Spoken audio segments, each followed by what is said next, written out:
Ya, Assalamualaikum warahmatullahi wabarakatuh. Kembali lagi bersama kami kelompok 8 teknik kompilasi. Di sini kami akan menjelaskan apa itu analisis sintaksis, kode antara, dan pembangkit kode. Sebelumnya, perkenalkan lagi, saya Valdi Doni Pradana, dan di samping saya Ahmad Warsun, dan di belakangnya Maulana Farhan Najib. Lalu di belakang saya ada Muhammad Salim Bito. Oke, baiklah. Langsung saja kita langsung ke materi, dan materi yang pertama akan dijelaskan oleh Mas Ahmad Warson. Oke, saya akan menerangkan semantik analisis. Proses ini merupakan proses kelanjutan dari proses kompilasi sebelumnya, yaitu analisis leksikal atau scanning dan analisis sintak atau parsing. Yang kedua, bagian terakhir dari tahapan analisis adalah analisis semantik. Terusnya memanfaatkan pohon sintak yang dihasilkan dari parsing. Kemudian proses analisis sintak dan analisis semantik merupakan dua proses yang sangat erat kaitannya dan sulit untuk dipisahkan. Contoh dari semantik analyzer adalah A.2 sama dengan kurung buka A plus B kali kurung buka C plus D kurung tutup. Panser hanya akan mengenali simbol-simbol sebagai berikut. Contoh titik 2 sama dengan plus dan kali. Panser tidak mengetahui maka dari simbol-simbol tersebut. Kemudian untuk mengenali maka dari simbol-simbol tersebut, kompiler memanggil routing semantik. Untuk mengetahui makna maka routing ini memeriksa yang pertama ada apakah variabel yang ada telah didefinisikan sebelumnya. Yang kedua, apakah variabel-variabel tersebut tipenya sama. Yang ketiga, apakah operan yang akan dioperasikan tersebut ada nilainya, dan seterusnya. Yang keempat ada menggunakan tabel simbol. Yang terakhir, pemeriksaan bisa dilakukan pada tabel identifier, tabel display, dan tabel block. Memeriksa penggunaan nama-nama atau keberlakuannya. Ada dua macam duplikasi. Duplikasi itu ada apakah sebuah nama terjadi pendefinisian lebih dari dua kali. Pengecekan dilakukan pada bagian pengolahan blok. Terusnya ada terdefinisi. Apakah nama yang dipakai dalam program sudah berdefinisi atau belum. Pengecekan dilakukan pada semua tempat kecuali blok. Memeriksa tipe. Melakukan pemeriksaan terhadap kesesuaian tipe dalam statement yang ada. Misalnya bila terdapat suatu operasi, diperiksa tipe operannya. Oke, selanjutnya akan dilanjutkan rekan saya Fadli Doni. Oke, terima kasih Mas Warson. Oke, saya akan melanjutkan masih di semantik analyzer ya. Lalu ada ekspresi yang mengikuti if, berarti tipenya boolean, akan diperiksa tipe identifier dan tipe ekspresinya. Bila ada operasi antara dua operan, maka tipe operan pertama harus bisa dioperasikan dengan operan yang kedua. Analisis semantik sering juga digabungkan dengan intermediate code yang akan menghasilkan output intermediate code. Intermediate code ini nantinya akan digunakan pada proses kompilasi berikutnya, pada bagian back end compilation. Lalu intermediate code lebih machine independent. Hasil dari intermediate code dapat digunakan lagi pada mesin lainnya. Proses optimasi lebih mudah dilakukan pada intermediate code daripada pada program sumber atau source program atau pada kode assembly dan kode mesin. Intermediate code ini lebih mudah dipahami daripada kode assembly ataupun kode mesin. Kerugiannya adalah melakukan dua kali transisi, maka waktunya yang dibutuhkan itu relatif lama. Ini notasi postfitnya. Ada operan misalnya dalam kurung A plus B dikali dalam kurung C plus D, maka notasi postfixnya adalah AB plus CD plus bintang. Semua instruksi kontrol program yang ada diubah menjadi notasi postfix. Misalnya if expression then statement 1 else statement 2. Lalu diubah ke postfix menjadi expression label 1 BZ statement 1 label 2 BR, lalu ada statement 2. BZ itu branch if 0 salah, BR itu melompat tanpa harus ada kondisi yang dites. Contohnya if A lebih besar B, lalu C sama dengan D, else C sama dengan E. Oke, selanjutnya akan dilanjutkan rekan saya Mas Maulana Farhan. Oke, masih mengenai postfix, ada contoh if A itu lebih besar dari B, then C sama dengan D, else C sama dengan E. Dalam bentuk postfixnya itu dapat diibaratkan dari 1 sampai 25 itu 11 sampai 25.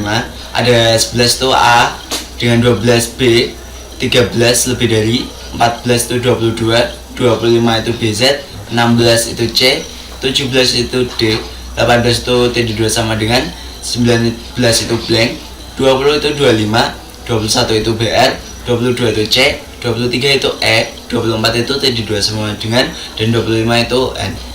Bila ekspresi A lebih dari B salah, maka loncat ke instruksi ke-22, yaitu ekspresi C. Bila ekspresi A lebih dari B itu benar, maka tidak ada loncatan. Instruksi berlanjut langsung ke instruksi ke-16 sampai 18, lalu loncat ke instruksi 25 hingga N. Selanjutnya ada contoh lagi, while expression do statement diubah ke bentuk postfix menjadi expression label 1 BZ statement label 2 BR. Instruksinya A sama dengan 1, while A lebih kecil dari 5, do A sama dengan A plus 1. Dalam bentuk postfix seperti sebelumnya juga ada dari angka 10 sampai 25, dengan 10 sama dengan A, 11 sama dengan 1, 12 sama dengan titik 2 sama dengan, hingga akhirnya nanti 25N. Notasi pada triple dengan format operator, operand dan operand, contohnya yaitu A sama dengan D kali C plus B per E. Jika dibuat intermediate code triple-nya yaitu 1 bintang, D, C, 2 pembagian, B, E. Yang ketiga penjumlahan, 1, 2. Yang keempat titik 2 sama dengan, A, 3. Perlu diperhatikan presidensi atau hierarki dari operator. Operator perkalian dan pembagian mendapatkan prioritas lebih dahulu daripada operator penjumlahan dan pengurangan. Contoh lain yaitu if X lebih dari Y, then X sama dengan A min B, else X sama dengan A plus B. Intermediate code triple-nya yaitu 1, yaitu lebih dari X dan Y. Yang kedua BZ 1, 6. Itu apabila kondisi 1 loncat ke lokasi 6. Yang ketiga minus A, B. Yang keempat titik 2 sama dengan X, 3.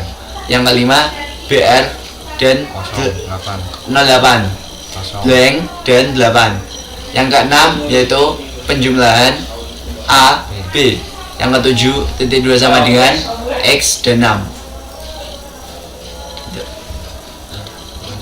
Selanjutnya akan dipresentasikan oleh Salim gitu. Menjelaskan triple acceleration. Kelemahan dari notasi triple adalah sulit pada saat melakukan optimasi, maka dikembangkan indirect triples yang memiliki dua list instruksi dan list eksekusi. List instruksi berisikan notasi triple, sedangkan list eksekusi mengatur eksekusinya. Contohnya sebagai berikut: A sama dengan B plus C dikali D per E, M sama dengan C kali D. List instruksinya adalah sebagai berikut: yang pertama kali CD, yang kedua bagi 1E, Yang ketiga tambah B2. Yang keempat sama dengan A1. Yang kelima, yang keempat sama dengan A3. Yang kelima sama dengan F1. List eksekusinya adalah sebagai berikut: 1 1 2 2 3 3 4 4 5 1 6 5. Setelah triple notation, terdapat quadruple notation. Format dari quadruple adalah sebagai berikut: operator, operand, operand, result. Result atau hasil adalah temporary variable yang dapat ditempatkan pada memori atau register. Problemnya adalah bagaimana mengelola temporary variable seminimal mungkin. Contohnya adalah sebagai berikut: A sama dengan D kali C plus B bagi E. Jika dibuat intermediate kodenya adalah sebagai berikut: 1 kali D C T1. Yang kedua bagi B E T2. Yang ketiga tambah T1 T2 A. Hasil dari tahapan analisis diterima oleh kode generator atau pembangkit kode. Intermediate kode ditransformasikan ke dalam bahasa assembly atau mesin. Misalnya dalam kurung A plus B dikali dalam kurung C plus D, dan diterjemahkan ke dalam bentuk quadruple. Yang pertama tambah A B T1. Yang kedua tambah C D T2.